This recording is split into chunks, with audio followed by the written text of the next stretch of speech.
How do you go to the bathroom?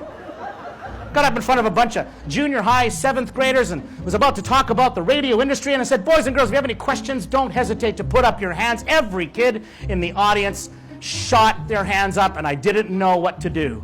Never done a speech in my life. So I acknowledged a kid in the front row. He stood up and said, how do you go to the bathroom?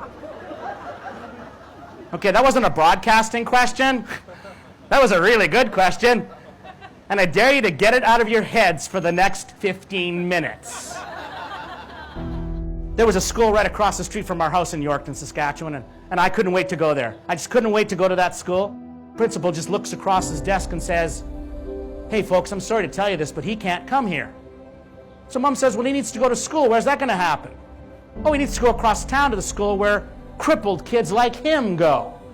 My mom looked at me and said, he's not crippled. The principal looked at my mom like there was something wrong with her too. Mrs. Law, he's got no arms. What do you call that? Mom went, Alvin. So the principal then says, this is the most important part of the story. He says, be that as it may, there's nothing I can do. Well, my mom started to cry. I just want to tell you that my mom taught me to use my feet, but I think the most important thing my mom did was allowed me to celebrate my difference. But I had a guidance counselor, and he said, Mr. Law, I think we know what your plan is. And I said, absolutely, sir. I'm going to be a rock star. And that was my plan, and I believed in it from the time that I was little, and I would tell everybody. He says, no, you're kind of ugly for television. But he said, you'd be great in radio. See, when that kid asked that question about going to the bathroom, I realized what I was actually doing, to be quite blunt about this. I was living in my own little cave in radio.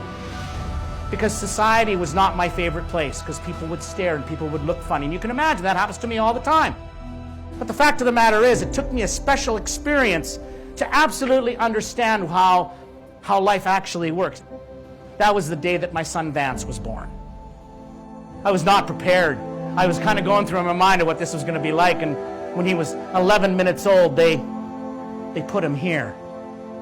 He fit here. I was having a lot of thoughts about what I could do. Could I be a dad? Could I take care of a child without arms? But this is the one that got me. I was 25 years old, and in my lifetime, I'd never actually once thought about what it must have felt like for my mom to hold me for the first time. My birth family simply gave me up. My mom, Hilda Law, was a foster mom who took me in and absolutely changed my life. And then it occurred to me my mom was 55 years old and I was homeless. But I think the most important thing my mom did was allowed me to celebrate my difference. To not mourn having no arms, but to learn a very important lesson of gratitude, and that is what we have is more important than what we don't. So it's not just about having a positive attitude. It's about the power of understanding that negativity is part of this too. But here's the most important thing I want to leave you with tonight. I did become a rock star. That is from the soundtrack of a music video that was shown at the opening ceremonies of the Rio Paralympic Games in 2016. This is representative of what the whole idea of how living the impossible means living what seemed impossible.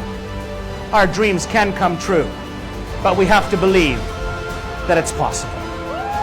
We need to believe more in this. We need to believe in ourselves more than anything. We need to say, yes, I can.